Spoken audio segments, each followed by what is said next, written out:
दो नंबर का सवाल है, आंधी आने से एक पेड़ टूट जाता है, टूटा हुआ भाग इस तरह मुड़ जाता है कि पेड़ के शिखर से जमीन को छूने लगता है, इसके साथ 30 डिग्री का वो कोण बनाता है। तो पेड़ के पाद बिंदु से यानी निचले बिंदु से दूरी कितनी होगी शिखर तक, ठीक है, छूता हुआ 8 मीटर पेड़ की ऊंचाई याद करना है। सिंपल अगर देखें तो सवाल क्या कह रहा है, ध्यान से सुनिएगा, ठीक है। दूसरा नंबर का सवाल है, एक छोटा सा पहले एग्जाम्पल क्रिएट करते हैं। एक ये पूरा बड़ा का पेड़ है, आधा पर से टूट जाता है, ये जो टूट मान लो ये पूरा पेड़ है आधा से टूट गया, तो टूटा हुआ जो भाग है पूरा ऐसे गिर जाता है जमीन पे, और जब जमीन पे गिरता है तो इस पाद बिंदु से लेके उस गिरे हुए पेड़ की जो दूरी है वो 8 मीटर दूर गिरता है यहाँ से उसके जड़ से पेड़ के, ठीक है, 8 मीटर दूर गिरा है टूट के आधा पर से। और ये जो टूट के गिर गया है ना, तो जो मेरे भाई कोण बना रहा है ना वो 30 डिग्री का कोण बना रहा है, समझ में आ गया। तो इस पूरे पेड़ की हाइट ज्ञात करनी है, यानी इधर का पूरा आधा निकाल दो और ये गिरा हुआ यानी कि यहाँ से ये निकाल दो, ये दो को पट निकाल दोगे तो पूरे पेड़ की हाइट हो जाएगी, दोनों को जोड़ देंगे तो खड़ा पेड़ हो जाएगा। समझ में आ गया होगा आपको, बहुत सुंदर। देखो पूरा अच्छे तरीके से फिगर क्रिएट करते हैं, ठीक है। एक मान लो डॉट डॉट डॉट डॉट दे दो, टूटा हुआ भाग है और ये पूरा यहाँ तक पेड़ था, ठीक है। आधा से मान लो टूट के कहाँ गिर गया है, इधर गिर गया, ठीक है। यहाँ से कितने डिग्री का कोण बना दिया, टूटा हुआ भाग 30 डिग्री का कोण बना दिया, और ये 8 मीटर दूर गिरा है जमीन से। नाम देते हैं, ये मान लो सी है, ये मान लो बी है, ये मान लो डी है, ये मान लो ए है। अब ध्यान से समझो, ये जो पेड़ तुम्हारा टूट के गिरा है एक टूटा हुआ भाग ही ना हाइट वाला चीज है, तो इसका हाइट और इसका हाइट दोनों निकाल दो, बस आंसर आ जाएगा, ठीक है। तुम्हें पता है कि एंगल के सामने वाला लंब होता है, यानी कोण के सामने वाला जो तिरछा लाइन होता है वो तुम्हारा कर्ण होता है, और जो सबसे नीचे वाला वो बच गया वो तुम्हारा आधार होता है। अब यहाँ पर फॉर्मूला लगा दो, तुम्हें सबसे पहले क्या निकालना है, लंब, और तुम्हारे पास आधार दिया है, तो लंब और आधार ध्यान से समझना किस फार्मूले में आता है, लंब और आधार किस फार्मूले में आता है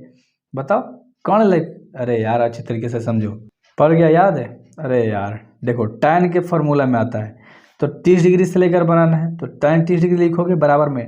क्या होता है, लंब बटा में क्या होता है आपका आधार, ठीक है, ऐसे लिख लो। मान लो तुम्हें हिंदी में लिखता हूँ, लंब बटा में क्या होता है आधार, लंब तुम्हें नहीं पता है, लंब तुम्हारा क्या है BC, आधार तुम्हारे पास पता है कितना है 8 है। tan 30 डिग्री का मान कितना होता है, ध्यान से बस समझते जाओ, बस लगाते जाओ, बराबर में तुम्हारा BC बटा में क्या हो गया 8, तीसरे तीसरी गुणा कर दो, BC में √3 से गुणा कर दोगे तो क्या हो जाएगा, BC √3 बराबर में 8 में 1 से गुणा कर दोगे तो 8, इसको सॉल्व करोगे तो गुणा में √3 है कहाँ चल जाएगा भागा में, तो BC बराबर क्या हो जाएगा 8 बटा में √3। मान लो ये आधा पेड़ का तो निकल गया, अब इस आधे वाले पार्टी को निकालना है, तो तुम्हें पता है कि AC जो है वो CD के बराबर है। यहाँ लिख दो कि जो जो चीज़ दिया है ना उसको लिख सकते हो, यहाँ पर दिया है, देखो मैं स्टेटमेंट पहले नहीं लिखता हूँ, बाद में समझाता हूँ, ठीक है। दिया है AC किसके बराबर है, CD के, बहुत बढ़िया, ठीक है। BC बराबर कितना दिया है तुम्हारे पास 8 मीटर दिया है, तुम्हें निकालना क्या है पूरा, AB बराबर तुम्हें नहीं पता है, बस यही तो निकालना था, बस खत्म। तो अब हम क्या निकालेंगे दूसरा केस में, ये तो पहला केस बन गया tan लेकर बनाए थे, दूसरा केस में आधार पता है तुम्हें कर्ण नहीं पता है, ठीक है। तो दूसरा बार फार्मूला क्या लगाओगे कोस का, बहुत बढ़िया, कोस 30 डिग्री बराबर क्या होता है, कोस का फार्मूला क्या होता है,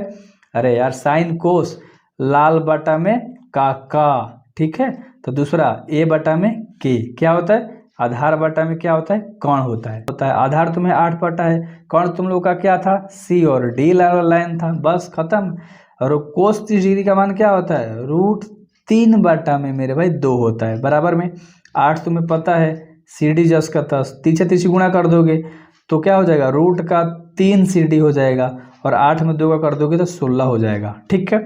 अब ध्यान से देखना, ये CD कहाँ है, गुणा में कहाँ चल जाएगा भागा में, तो 16 बटा में क्या आ गया √3 आ गया, और पहले क्या आया था 8 बटा में √3। तो हम लोग क्या कर देंगे, पेड़ के पाद बिंदु से ऊंचाई, पेड़ की ऊंचाई,